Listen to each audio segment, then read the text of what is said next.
Yeah, ladies and gentlemen, once again, welcome to my podcast, Music in My Ears, the Nigerian Music History Story Podcast, coming to you live from anchor.fm slash Joseph-Asipo, and also on musicinmyears.com, also on YouTube at Music in My Ears video, and every other channels that we broadcast from.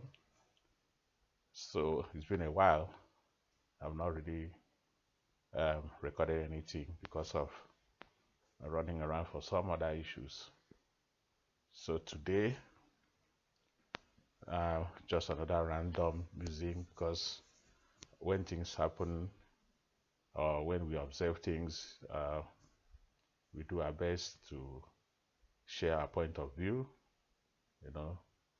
share the things we know about any situation, or at least just past comments, apart from my regular music history stories that we try to tell.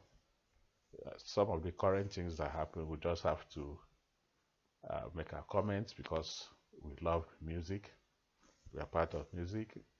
Any human being that denies not loving music, I don't think such a person is real. If you don't like contemporary music, you certainly like your choir, your gospel music, whatever music, your traditional music. So it's a common language. It's a universal language. That's why we keep on talking about it.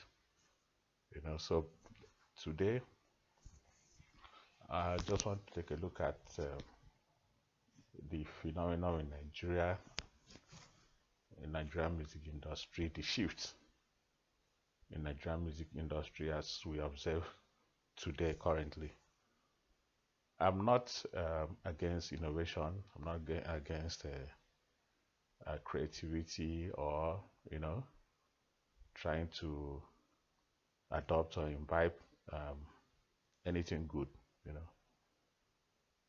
Currently we have this Amapiano movement, let me put it that way, or a shift towards Amapiano kind of sound in Nigeria. For people that are not so deep into the music thing, the background of music, Amapiano is basically a sound that comes out from South Africa, an upgrade of the Kwaito. Before, used to use Kwaito kind of music from South Africa, but that music has undergone transformation into this jazzy feeling, kind of house music, South African house music fused with jazzy sound and some kicking drum beats, and that's what forms the Amapiano kind of music. But recently, you notice that some of our artists have made a shift into Amapiano from the mainstream Afrobeats. You understand? They are adopting that subgenre called Amapiano, which is basically from South Africa. And some people call it Afropiano or something. It's a good thing. They're expanding the sound. They are expanding into the market. Amapiano has started making waves even up to Europe, up to America, US, and even in the Middle East. So good, but I'm always of the opinion that when you delve into stuff like this, you need to sit back and look at some other perspective, especially in the light of the fact that we tend to have gotten the magic bullet with Afrobeats after the years and years and years of trying to break Nigeria into international music scene, which to me primarily was because we did not have this unifying kind of music. We did not have one voice in music. We did not have a particular sound that is easily identifiable with Nigerian music. That is why years back you discover the Congolese, even the Cameroonian, tend to have made greater impacts collectively as a group, as a body, as a unit in the international music scene, because you could easily identify Makossa, you can identify the Sukus, you know. But in Nigeria, it was like you get Juju music, you get Fuji, you get High Life. There was that cohesion, that's a unit, was not there. So we tended to have this sound. On top of that, we now, right from the 70s, we tried to uh, in, kind of fuse our own method, our own ways, our own sound into the funk rhythm. That's how we had Afro funk and all that. Then later we came into Nigerian pop, then later reggae, before we now had this new developments, newer developments of the 90s to this moment. So all those categories, all those classes of music didn't really give us that recognition outside the shores of this country. Because if you are doing pop, you cannot really say that you're going to be better than a Michael Jackson. You understand? When we're doing funk, Afro funk, and the rest, fine. Psychedelic rock, good. For me, they sound very nice to me. Yeah. Still trying to learn what the music was all about. But then, when you take that out, um, you discover that you are nowhere near the major funk exponents, the James Browns, and all those other guys in this world. So, for me, it's always good to have an identity. We now got to the point that Afrobeats became a magic bullet. Then the awards started coming in, the collaboration started coming in, feeling bad news started coming in.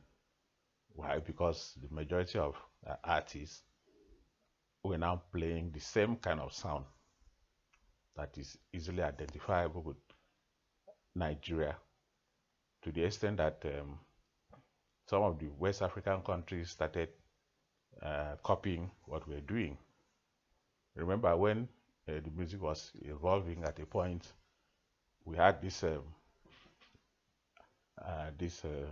Afro hip hop. It was coming in nicely before it evolved to this Afrobeat. At the time we're doing Afro hip hop, Ghana, the younger Ghanaian artists were doing hip life. They had a unique sound that you could say, once you hear, you know that this is coming from Ghana.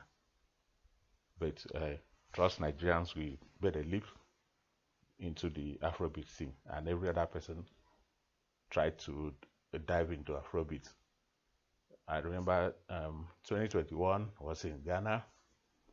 I noticed that the Ghanaians were really, really shifting to the Nigerian kind of sound. I was like, this is the same Ghana that just like 2 years before then, that's talking about maybe 2019, 2018, 2019, even Nigerian artists started copying that hip life thing briefly before they now focus on Afrobeat, what became Afrobeat. So for keen listeners like me, that's the way I see it. It's really my opinion, but then you just have to express it. So at the end of the day, the main essence of what I'm saying is that if we keep on evolving, moving into Amapiano and the rest, it is possible that we are going to lose our musical identity, and we will now uplift that subgenre to a higher level than the Afrobeat that gave us what we have now, that brought us all the awards, that brought us all the accolades, that made this country proud. So that is just the point I'm trying to lay out in this brief, recording.